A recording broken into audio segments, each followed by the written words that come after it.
Hello everybody and welcome to Wealth Within Live. Well, almost Wealth Within Live. Janine and I are taking a well-earned break over the next 3 weeks. So tonight's show is the first in the next, over the next 3 weeks, where Janine and I bring you the best of Wealth Within Live the past year. And we also have a few extra special things in it. So we've got some new content that's never been seen before on YouTube. So stay tuned for that. Now in tonight's show, we're going to show you a segment that was really, really popular when we did it. It was the top 5 ASX growth stocks to buy in 2020, and it's still really relevant to today. So, and we are bringing you some of those stocks and giving you our analysis on what we think those stocks will do into 2021. So have a good look at that one. And make sure that you write somewhere if you want Dale to wear a Santa suit on one of the shows, because I'd surely love to see that. If I have to wear a Santa suit, you're wearing an elf one. If you would like to have your question answered on the show, either send your question in an email. Remember, Jingle bells. If you want to have your questions, we'll give them a priority to all our subscribers. I just had a visual. You had Couldn't a visual. help it. Okay. I love that. All right, when you hear the word Santa rally, you probably get an instant picture of an old guy with a red hat or a good-looking girl with a red hat and a white beard. And what do you think, Janine? Well, you know what? This is what I think of. The reindeer. Oh, He wouldn't wear the Santa suit, so that's my contribution to your Christmas cheer. Thank you. That's very good. Send presents. I like bourbon, by the way. So. Oh, awesome. Oh, good. Oh, so it's me again. So the next one I've got now. Yeah. You know This me. is your dark horse, isn't it? I would always have BHP, Rio, or FMG on any watch list, and we do have all of them on our watch list. I'll come back to that one. Oh, okay. Sorry. back. The guys can see the tab there, so if you jip them off that IAG one, they're going to be ringing me up and saying, "Tell Janine off." So they really are. But just looking at BHP, you know, I absolutely adore this stock. I think it's awesome. I'm not saying that everything that they do as a company is just fantastic. I dream about it. This is one of the first stocks that I ever charted. And I'll tell you a story about it. I went to a fundamentalist seminar, and it makes me blush just thinking about it. There was this gynecologist I was sitting next to, and he was an old bloke, so he delivered so many babies in his time. And he was chatting to me about it, and I said to him, look, you know, my expertise is technical analysis, and he thought I was a bit of an alien. No, he would. So I started telling him about the formation of BHP, that you could memorise it. If you've done charting over time, you will actually memorise the moves on any stock. And I drew it out on one of those little napkin. Showed him that if he looked at BHP that it has a low roughly every 5 years. So if you know that, then you can take advantage of that. And he just didn't believe me. And I think because I went white when he was telling me about the delivery, and I think he went white when I showed him that this was possible, because after being in live for 75 years, he had never heard this before. I know, and a lot of people like that with BHP. BHP is just so regular, isn't it? It really is. It just goes bang, bang, bang, bang, bang. And so I do like BHP, but as you've heard me talk about on the show, I think that the mining stocks have the potential to come back in the short term. So that's one of the reasons why these mining stocks, even though I'm watching them, and I think that we're going to make some good money out of these in the future, in the near term, into next year. But I just think there's a real risk on the downside right now for FMG, BHP and Rio. If they push up in the short term and BHP heads above $40, then it could continue to rise into early 2021. But out of your three, with that risk there, BHP, Rio and FMG. FMG you're worried about coming down. Yeah, because that's just way extended. BHP is more your pick of what would go up more medium term. More because it's diversified, right? Whereas Rio's more highly exposed to the iron ore price, which is looking really good. I'm still bullish on that iron ore price, but in the short term it may come back a little bit. So look, I think that there's a real risk on the downside short term, but I still couldn't help myself putting it on there. Okay, so that's 5 stocks. Now you've got number 6. No, look, this is really 5. You can't count. But I just added one. It's like having the baker's dozen. This is your dark horse. This is the dark horse. So IAG, look, when we have discussions about stocks, you know, for client portfolios, insurance stocks are always the dirty word. Oh yeah, AMP is a 3-letter word, isn't it? Yeah. But IAG is equally that. Now, when Buffett bought into this stock, everybody thought it was going to go through the roof. And it did rise for a while, but I'd never worry about what these people are doing. It's always what the chart's telling you. And looking at that now, it's probably paid off that we didn't go there. I think the formation of the way that it's moved on the downside is great. It's at a really important level right now. Yeah. I think this could be a short-term trading stock, not one if you're looking more medium-term. But still, there's nothing on the bottom. It's just still falling. This would be a catch-the-falling knife scenario if people were trying to buy it in this sideways consolidation, and then when it fell away, it was getting cheaper.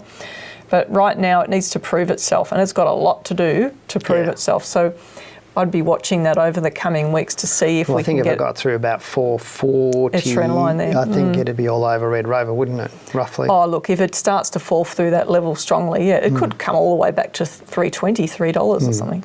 But if it started to bounce and started to move up from around 440, 440, 450, and bounced and started to move up and started showing some good signs of life, it could be a good short-term trade. That's what you're saying. That's a possibility. Yeah, so that's pretty good. I mean, I do like this stock. I mean, there's some great-looking stocks at the moment on our marketplace. There really is. I've stuck to the top 100, even though there are good stocks outside of the top 100. To keep it simple for tonight, I've taken the more liquid shares. Yeah, I mean, we did talk about Weitz last week, and so we gave our thoughts on that. That was outside. That was outside. And that was your dark horse. That was my dark horse, but also one of my other dark horses is Jumbo, which we talked about a couple of weeks ago. So their Vocus is another one that I like from time to time. That's not too bad as well. But there's also Costa Group, as we've talked about that. That's a bit of a dark horse. Another smaller stock. So there's some good smaller stocks looking good, but there's some of these big stocks are setting themselves up for some good runs. Long term. You know. Oh, look, people are thinking that it's all over, that the economy, we're going into a recession, that there are all these problems, but I just see huge opportunities coming up. Especially with banks. Like, you don't want to be in them right now, but there's going to be some really good opportunities out there. Yeah. So we talked about energy and mining possible for the next 12 months, yeah? Yeah, materials. I really like materials. And energy, there are some good opportunities in energy. We talked about a couple of stocks last week. Yep. I really like that area as well, but you've got to be really selective, and it's a trading thing. It's not a buy and hold thing. Yeah, and I think we're seeing that at the moment with the market, or the psychology of the market at the moment is a little bit more shorter term than more medium term. I think more people are going to come around to the way of thinking of trading rather than buy and hold through this whole experience. I really see that, because if you look at all the dividends that companies they're cutting dividends at the moment, and historically investors, if they couldn't get their return from cash in the bank, they're looking at stocks that pay good dividends, and those are under threat right now. So this is why it's really about growth stocks and looking at an opportunity and really learning this now, because for the next 5 to 10 years, it's an opportunity for so many people to make good money out of it. Well, it's a low cash environment, the low interest rate environment. Yeah. So where are you going to put your money? You're going to put it into the share market, you're going to put it in a property. So to me, and I was only chatting about it with Michael today on my interview with him, why would you be going to cash? So go into the share market, go into property, and use that over the next few years to really build your wealth creation, because sitting it in cash in the bank is not going to do too much, because inflation's going to eat some of that. Well, the great thing about the stock market is that you can get in with a much smaller amount. There's no huge hurdle. And it still irks me, the fact that the government's take a huge chunk of your money right from the word go with the property purchase. I mean, I just think that, and then the land tax on top of that they're charging. I just think that's a bit of a hand in the back pocket. Yeah, the money. What are they doing? Well, that's why they support the property market, the government, because they make so much money out of it. Yeah. Okay, now's the time to do another section which we called Real Total Return from Shares, Australia versus the USA since 1900. And Janine and I did this recording because a lot of people tell us, hey, the US market is so much better than the Australian market. We make more money on it. But the real total return from shares versus Australia versus the USA, you'd be surprised to know the research doesn't actually support that view. I'm going to bring up a chart, show you over the last 100 years since 1900. So stay tuned and really get into this, because you will learn something from this section. You've got sticky fingers. I'm not going to click anything, and I'm going to hold my tongue the right way. So you're looking at since 1900, so it's comparing Australia versus the US. It's got all the booms and busts. They've got all different mining boom here, the late 70s mining boom, which is what I sort of briefly mentioned with some of those mining stocks that we had through there. You've got depressions, recessions, you've got world wars, you've got everything in here. And basically what you're seeing is the green line is Australia. So you can see through the early 1900s, Australia was outperforming the US, and then the US caught up into 1925s, then it went down again. Australia then outperformed all the way through to 1960s, then we came together again. The US is just behind Australia, and now through here in the 2000s is when the US started to really overtake Australia. Then we came back together again and then take off again, and the Australian market was above the US right through the early 2000s, and then we came back together again, and now obviously the US is outperforming Australia. So really what this chart is showing you, and a lot of people think that the US leads world markets, and you only have to, if you get onto Google and you Google Triumph of the Optimist, and it was a book put out by Princeton University Press, and it's called, as I said, Triumph of the Optimist, and you can get a bit of a download on it, a synopsis or a short chunk of it. And they studied world markets or world markets over 100 years, and they've updated it since then. Yep. That was released early 2000, and they said Australia was the best performing stock market in the world over the last 100 years. To that point, now South Africa is number 1 and Australia is number 2. The US was number 7 on that list. And we're driven very much more by commodities, where the US is not. And I think eventually this whole thing's going to come to roost, and we've got a much more solid market on the basis of the metals and mining sector. The financial sector, yes, a bit of a question mark, but while governments are willing to support the economy in the way that they're doing, financial stocks could still have some downside, but eventually they're going to start moving up again. So I'm just thinking more big picture point of view from this sector, and I think that chart is just brilliant. I think it just explains everything about that switching between the US market and the Australian market. Because eventually people go back to tangible, like we're seeing more people buying gold and silver right now. Yeah. For absolutely great reasons. And I know in our Talking Wealth shows that we're going to be running, we're going to have a couple of gold experts we're going to be talking with to share with people what is it about gold. So I'm going to be doing that through in the next couple of weeks. I'm trying to tee up a couple of interviews now, so stay tuned for those. They'll be put up on flicks.net when we do them, but I'll let you know when they are anyway, so you can have a look. But that's tangible, and that's what people are going back to, and that's what markets go back to if they see, I won't say smoke and mirrors, but if you see things that get overheated and there's something that's not really tangible, people always go back to safety. And safety is something like gold, like silver, like diamonds, like those sorts of things that are physical, tangible. But because if you look at the growth rate or what the US dollar's been doing, the US dollar's going down against major currencies right now, and the value of the US dollar has been going down for decades on the spending power of the dollar, and with China coming up with a fiat with their cryptocurrency, their sovereign cryptocurrency, the US dollar may be out the back door pretty much. And so what is that going to do to their economy? But it is interesting. But let's go on. We've got to talk about some other things, aren't we, Janine? Yeah, and then we're going to get in and look at some of the stocks. What is it? The duck's guts? The duck's guts. Okay, you're allowed to say that. That's a terrible saying, isn't it? But isn't it? I'm glad I think my grandparents have said that. Can I get a swear jar for Janine, please? They're not here anymore, bless their soul. Okay, this next recording we have for you from a few months ago, actually probably about 6 months ago, we did this recording. It was called 7 Steps for Trading for Income, because one of the biggest things that Janine and I get asked is, how do I make income from the stock market, or where do I get it from? How much can I make? A whole range of questions around that. So this recording from a few months back did answer that. So let's get into 7 steps for trading for income.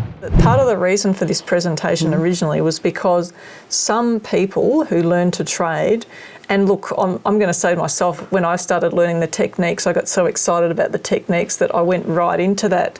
But you need to step back and look at the big picture, and I think that's one of the important lessons for me. So that's really what we were aiming to share with people, because when you get down to the trading level and you're in the money, in the market, it just becomes all-encompassing for some people. So by stepping back and looking at what the process is and the whole way of thinking, people can actually free themselves from getting stuck in that, and then come back to it, start again, and then start it afresh and then be able to set really good strategies to move forward to trade. I love what you just said. That's perfect. That really is perfect. So, because you from an engineering background, you're quite detailed. I love the detail, how things work, why things happen. I wanted to study it and understand it and pull it apart. But then it's about then stepping out of that. So it took me a while to get that because it was just so interesting learning everything that still is in the market. Yeah. So steps to success. Okay. So you want to take it away onto the PowerPoint right now, yeah? Yeah. So this is really important. It's about knowing your why and really understanding your motivation and what your goals and dreams are for this. And what we get people to do is write a paragraph and explain and really put down, say what your vision is. For your why, what you'd like your life to be like, and maybe put a time frame on it, even 5 years. So most people talk about wanting to have a financial independence and be retired, but I think nut it down even further than that to the detail is if you actually see it. Even make it, one guy sent me in an email and he had a paragraph there with him and his wife, and at the time they were looking to travel around and play golf at all the different courses around the world. Now, I don't know if he's going to do that now, but I mean, that is what you want to be thinking about. Maybe it'll be going around the Gold Coast and playing all the courses around there now, I don't know. But it's about knowing your why and really putting that down, because if you don't do that, when you get stuck in all of the trading stuff, you'll forget why you're doing this. And there's so many people who trade for 6 to 12 months and then they just fall off the end of the pier, don't they?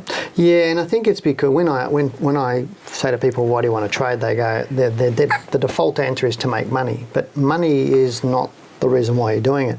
You know, it's about, you want more control in your life. You want to have, better holidays, do things with your family. You want to play golf at all those types of places. You want to travel the world. One of our guys wanted to retire and go on cruise ships and everything else, which is what he's doing. Yeah, he was doing it. He was doing it now, but then he wrote down his goals. He wanted to get a tailor-made suit and shirt and everything else, and then he sent me photos of that in his dress on the ship. He wasn't wearing a dress. No, his wife was wearing the dress. The way he was dressed in his nice suit. So, okay. But yeah, that's the sort of stuff we're talking about is why. What gets you out of bed in the morning? And that's really what your why is, because unless you understand the why, you'll get stuck at every hurdle. Because someone says, I just want to make money. If you want to make money for an income, why do you want that income and what difference is it really going to make to your life? Be really clear about it. So that's really the first one. Okay, so that's why. So the second one is from that you need to write your goals. So these are the things, now, in coming through all of this, there are a lot of people that they sort of cringe and, do we have to do this? We want to get back to the technical analysis. Well, if you don't do this, you're not going to get from A to B. You're going to be stuck somewhere in Never Never Land. That's basically the way it works. So goals. What was that statement from Alice in Wonderland? When Alice says to the if you don't know where you're going, it's where you're going, I don't know. And if you don't really know... No, you'll never get there or something. You'll never get there. It doesn't matter much it doesn't matter much which way you go, because you'll get wherever you want there anyway. Yeah, that's right. So there are all these paths on the drawing showing that Alice could have chosen any direction. Yeah. So if you don't know where you're going, how do you know you're going to get there? And the goal setting to me is just writing down all the milestones of what you need to do to get to where you want to go. Yeah. And it gives you clarity about what you've got to do. And then you can say, look, this is my goal is I want to earn $100,000 a year income from the marketplace. So then we break that down. But not everyone's good at this. But this is something that should have been nutted into us more at school. To me, okay, I could use mathematics to design a chemical reactor, but, did they teach people this? Can you design a chemical reactor, can you? I'm not getting you upset, that's for sure. But let's keep going. But the goals need to be really specific. Right, and they have to have a date attached to them of when you'll achieve it. But everyone gets hung up on those dates. You can change those dates. If you get to the point and something happens, that's fine. Just make sure that you have the goal to work towards. I know I talked a lot about this with Michael Waitze on Talking Wealth one last week. So people, if you saw Talking Flicks, will that help them? Yeah, we talked a bit about some of this sort of stuff, setting goals and how you get through and getting started and all that sort of stuff. But again, it's just about having a plan. It's like going from Melbourne to Sydney. You've got to, okay, what do I got to do? How am I going to get there? Am I going to drive, fly, bus? Dubbo, is that where you're going? Yeah, I want to go to here. Bye. Dubbo's Sydney and left. Why do I want to go to Dubbo? If I'm going to Dubbo, I'm not getting to Sydney. All right. Know your geography, girl. It's a long time since I've driven up there. Dubbo's a nice place, by the way, too. Yeah. Knowledge and experience in the market. So that's really important, isn't it? So, absolutely. You really need the knowledge. So it's about, we talk to people about doing the courses, okay? So it's about having the structure around the learning that you get.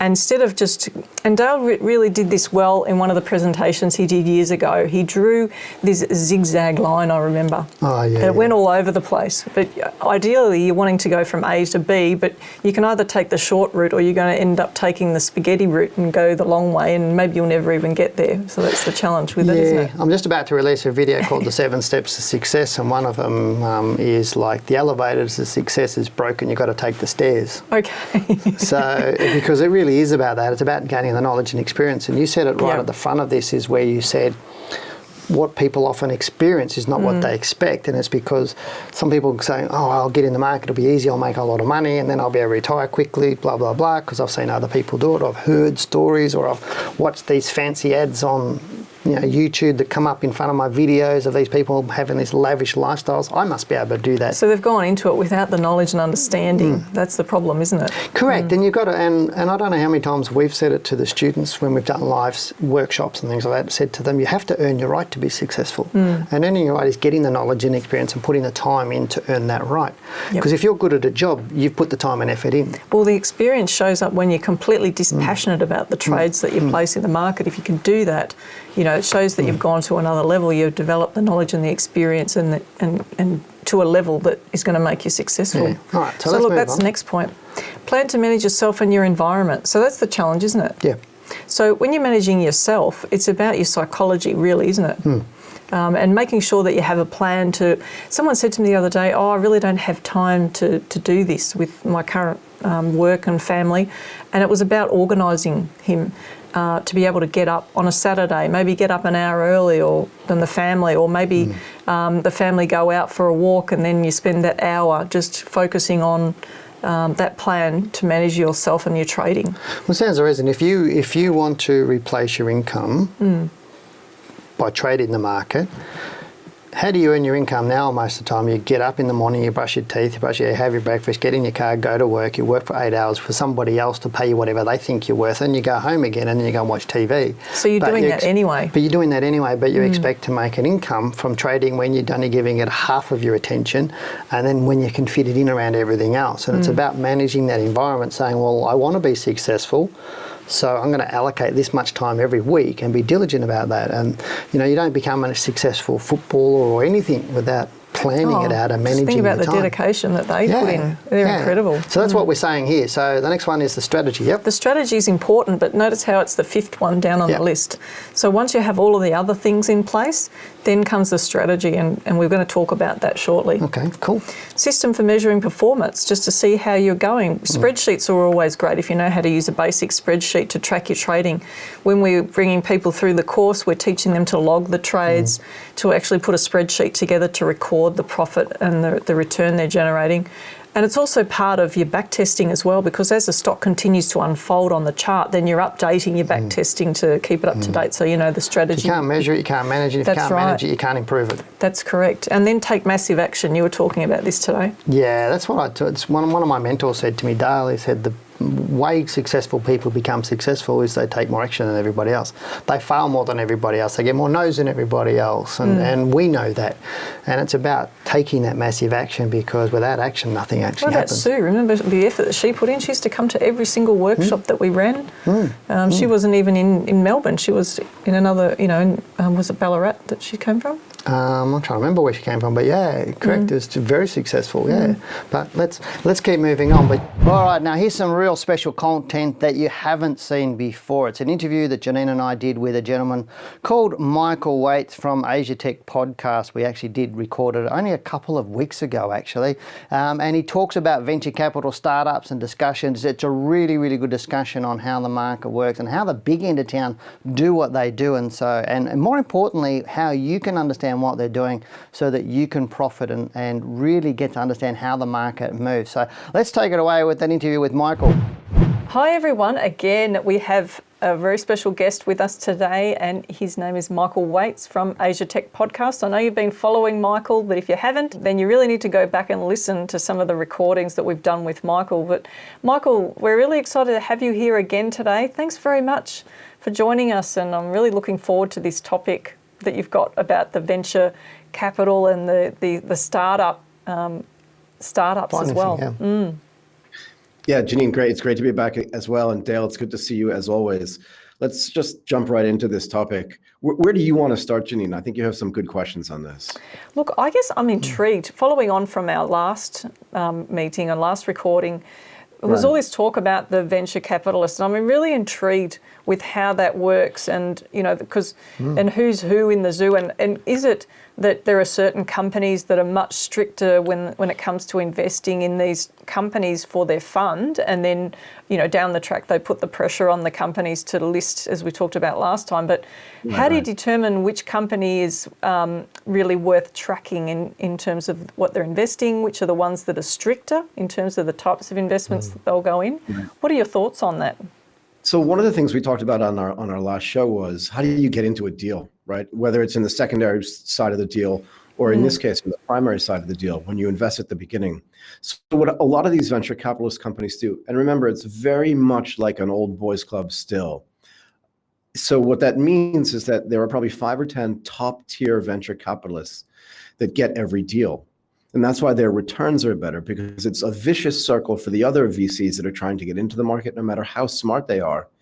Which is why when Andreessen Horowitz first started and just came in and raised a ton of money and started bidding up a lot of the startups at the time, the existing VCs that had kind of been collegially sharing deals with each other, it was like an elephant walked into a room with a bunch of mice, and they just got really mad. Now they're part of the establishment now. But the only way to really go figure out to whom you should pay attention are really the biggest investors. But again, that's the bottom of the funnel, right?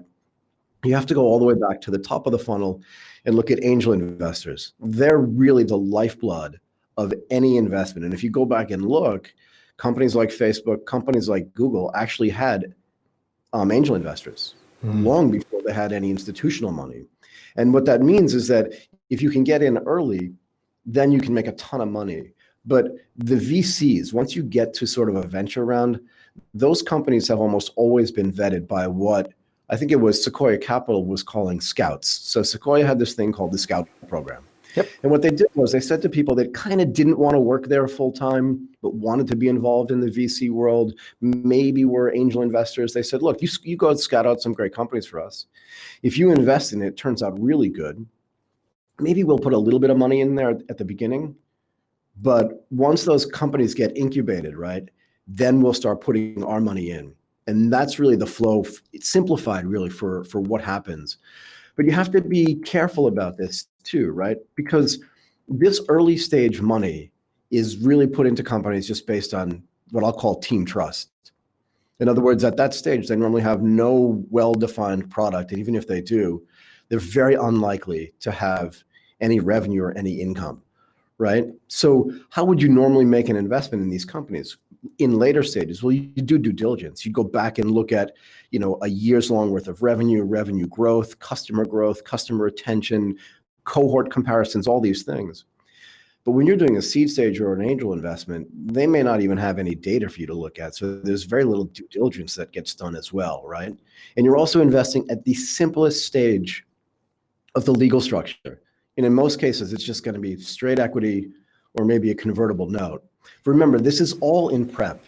And the market, particularly in the United States for these companies, gets very sophisticated. And it's super liquid at the angel level. Super. There are tons of people that want to do this. Some of them are really good. Some of them are terrible. But what it means is that if you're in the right place and you're in the right sector, getting funded at the angel level in the United States, at least up until now, has been, and I always say relatively, right? It's been relatively easy because there's so much capital chasing these deals. Everybody wants to be the sort of next Jason Calacanis. And we'll get back to Jason before this ends because he's done very well and actually written a book called Angel on this. But everybody wants to be the next Jason. And it's hard because just like investing in the regular stock market, discipline, really great discipline, trying to determine how that team works. But I want to sort of finish this answer. The angels, and some of them are almost like professional angels, will go out and invest in these companies, feed them into the best venture capitalists, and then there'll be this filtering process that takes place. And this is where things get a little bit tricky. What does that mean? That means that if there are 3 companies, let's say, that are building scooters, electric scooters, and only one of them is going to get funded, right?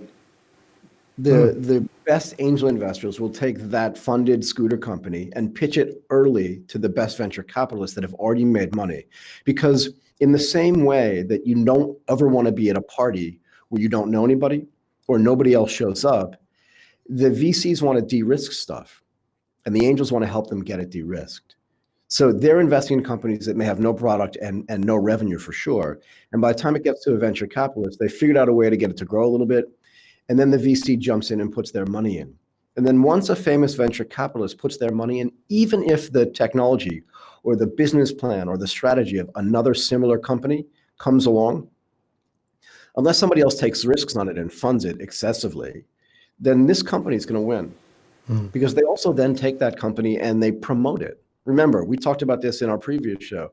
There are no rules around promoting it 7 years before it becomes an IPO. How do they do this? Multiple ways. First of all, they tell their friends, they take out the founders to dinner, and they also put them on TV or they put them on podcasts. And in some cases, you have a VC like Andreessen Horowitz figure this out really early. They have their own podcast network. And they do that on purpose because by the time they've invested and by the time they go out for their next round, the company with whom they've podcasted, the company in which they've invested, and the company in which they know the angel investor that brought that deal to them is already the thought leader. And you can come along, like I said, and have 3 better degrees of better company and better tech, and it's unlikely you're going to be able to compete against them. Does that answer the question, Janine?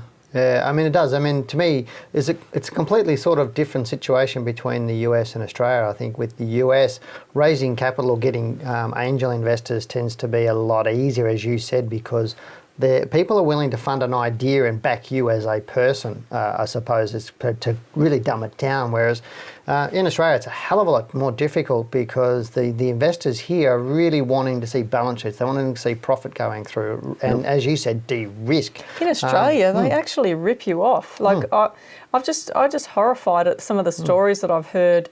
We experienced it firsthand as well. The institutions come in, they look at the idea and the technology that you've got, and then they take it.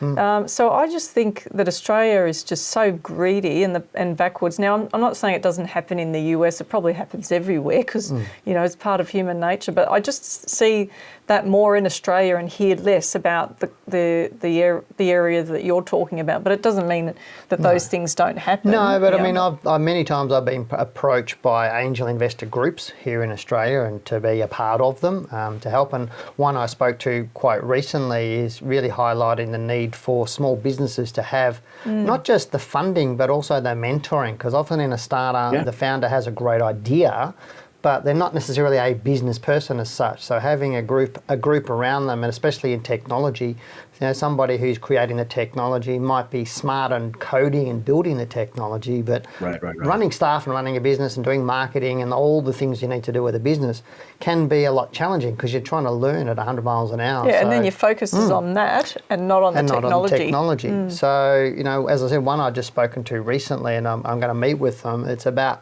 being a part of their group and maybe funding some businesses and helping them build and grow. So to get to that point, we're possibly listing. And so that's a little bit more in Australia. But as I said, in the US, my experience has been that you can pretty much raise money just on an idea and a bit of effort. So, but it's just a different situation. But I think angel investors, if you are wanting to set up a business in the US and start to grow it, I think, going to angel investors is a great start. It is, and I think it has to be the basis, top of the funnel for any sort of robust investment ecosystem, because otherwise it's not going to work. Because if you can't get past that stage, most individuals only have so much of their own capital into which they can invest in a startup. And it's always helpful to have the angels come there. Remember, the angels normally get the cheapest deals, but the most risky deals, because you're really in a situation of, like you said, I'm just investing in you. I want to address one of the things that Janine said too, and I'll give you general example, but a specific example. Venture capitalists in the United States are very unlikely to look at your business plan and then go set up a company on their own, find a entrepreneur in residence, and then go try to beat you. It's just unlikely. If they do, it gets back to this thing like, fool me once, shame on you, fool me twice, shame on me, because nobody will ever take their money again. And I've seen it happen actually here in Thailand. Big corporate venture capital company They would invest in a couple of companies because it cost them $50,000 to $100,000 to do that. They'd take that idea, they'd crush the company, and they'd do the tech themselves. But now nobody will go and invest with them again. And in reverse, this is almost as important.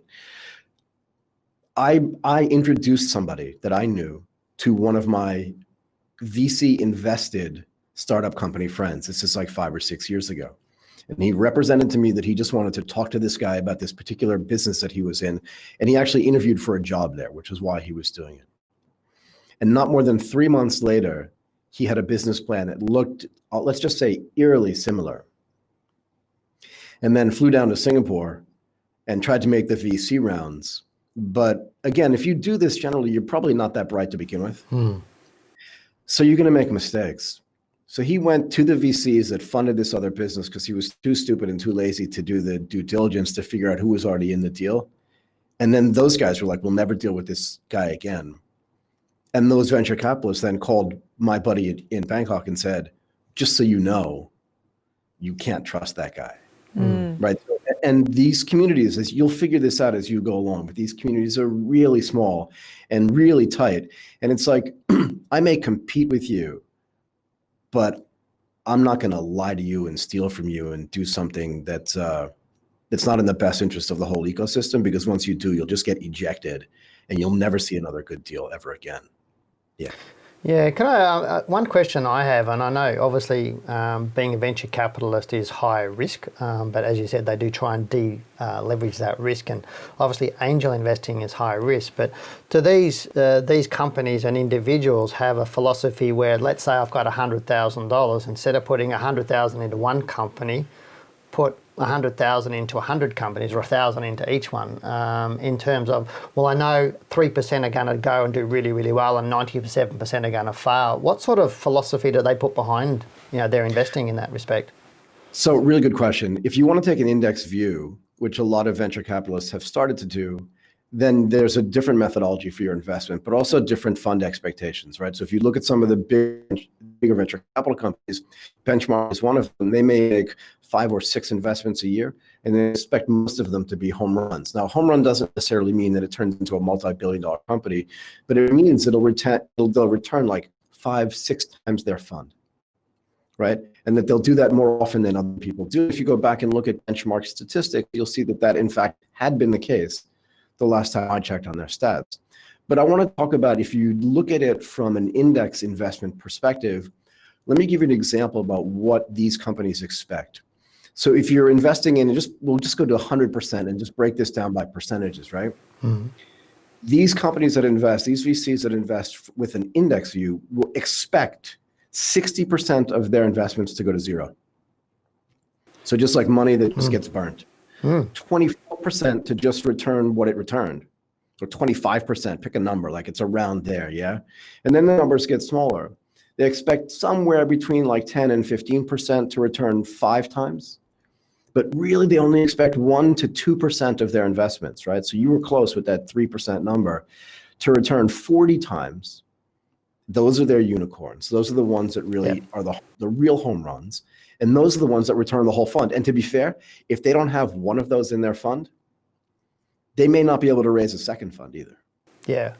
Yeah, and I find that a lot of people don't understand that. They go, and you get business people and they go, if I'm trying to get funding, and the investor wants a whole big chunk of my company, but they don't realise the risk that the investor is actually taking with their money, because, I mean, they can have a risk-free rate of return just putting their money in a term deposit in a bank or a bond or something else. And so they don't necessarily understand that the investors coming in, they're not the one driving the business. You are as the business owner, and they're betting on you to be able to continue to drive that business. So, but they don't understand the risk, and so for that risk, they need the high reward, and obviously that's why they're getting bigger stakes in terms of equity in that company, because of that risk that they're taking on this new idea, or they're betting on you. And a lot of business owners don't really understand that. They want to control as much equity as they possibly can, and they're loath to give any of that away.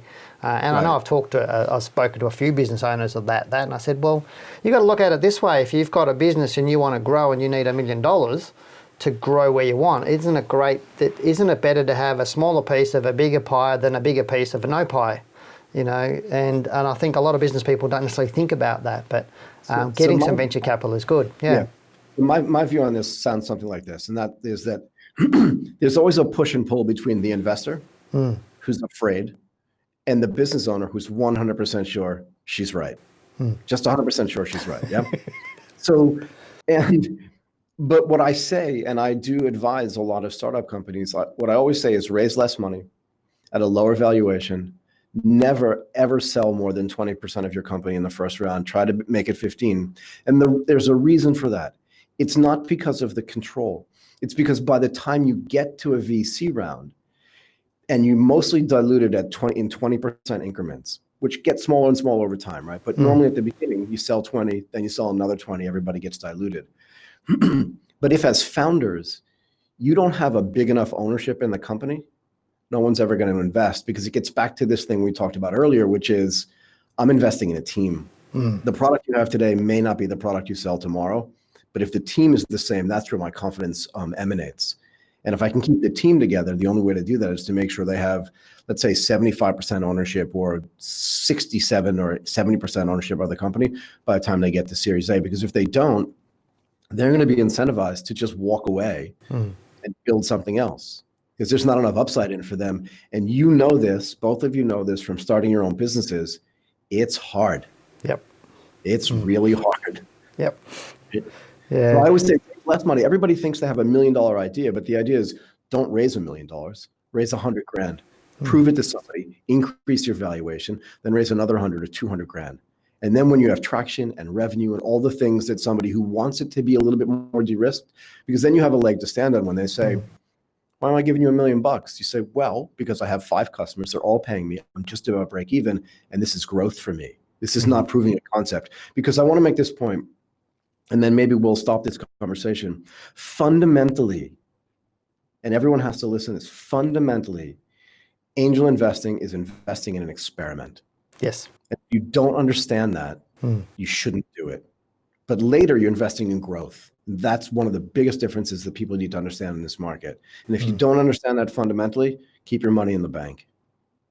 Yeah, I mean, it can be high reward, as we said, high risk, but you also, as you're just saying, you really do need to understand the process, and you do really need to understand that risk that you're taking and what you're getting into. And I find a lot of retail people, you know, they've heard the words, you know, angel investing, they've heard the words venture capital, but they don't really understand how companies start like that and what it actually means to them. But then they also don't understand that part that we talked about last week, or in our last discussion, which is that listing part, and how all of what we're talking about now gets companies through to that listing form. I mean, how does Facebook get to be Facebook, or how did, you know, Google get to be Google, or how did Apple get to be Apple? So what did it do? And what we're discussing today really is about that. You know, getting that stuff going, getting some cash flow into the business, giving it room to grow and take on new ideas, and allow the owners or the founders to really do what they do best, and having that team around you, which is, you know, really what you're talking about, is you're investing in the team. And you know, in terms of you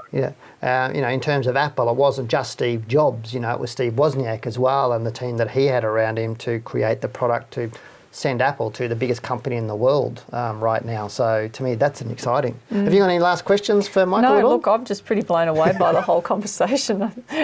I find it awesome. Thank you. No, fantastic. Well, again, Michael, it's just been absolutely amazing chatting to you, and it really does help a lot of our viewers who are retail investors to understand that bigger picture and how things fit in. And I know a lot of people say to us, hey Dale, you know, this is what's an IPO, or how does that work, or this company's doing a corporate action, what does that actually mean for us? So hearing the words from you really does help people start to understand that bigger picture and how it affects them as an individual investor, and why companies are doing certain things that they are doing. So again, actually, I do have one question before you wind up. Okay. My question would be, would you invest in Airbnb?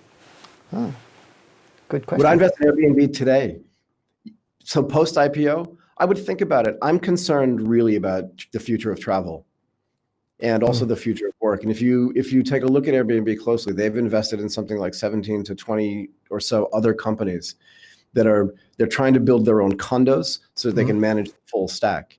So I'd have to take a closer look at their business model. I don't think it's the same thing that we think about that's even in the name, right? Just like a mattress on the floor in your grandmother's house nobody's using. It's not like that anymore.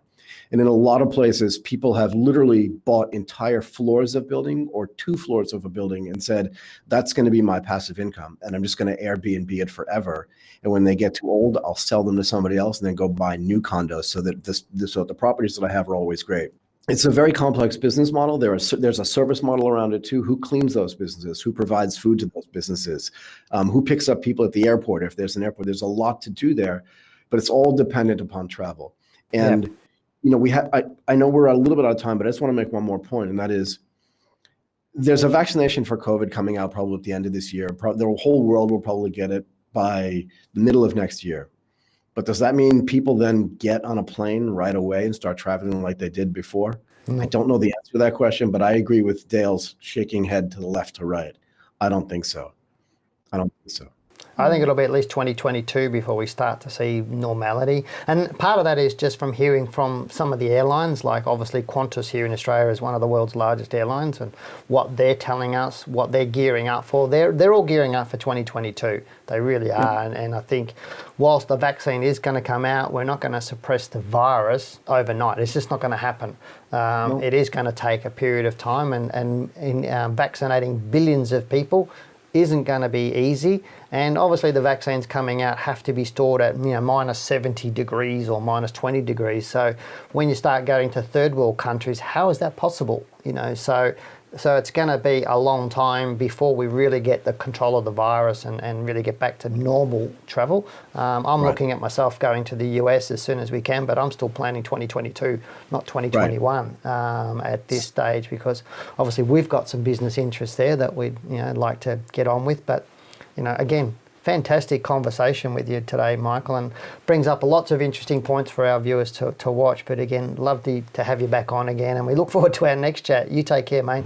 All right, that's our show for tonight, and I really do hope you enjoy our compilation of best ofs plus all that new content from Michael Waitze. Now, it's only a few days to Christmas, so I'm sure you're getting all fired up for that, for Chrissy presents and everything. So hopefully you've been nice but not too naughty, so Santa does give you what you always want. But as Janine said in our last live show, now's a perfect time for you to start planning for 2021. As the old saying goes, if you fail to plan, you plan to fail. So if you do want to understand the market, get educated, get on our website, wealthwithin.com.au, and just request some information on our courses so that you can make 2021 better than 2020. But for now, have a fantastic Christmas, everybody. We really appreciate your support this year, and we really hope to see you back again next year. Take care.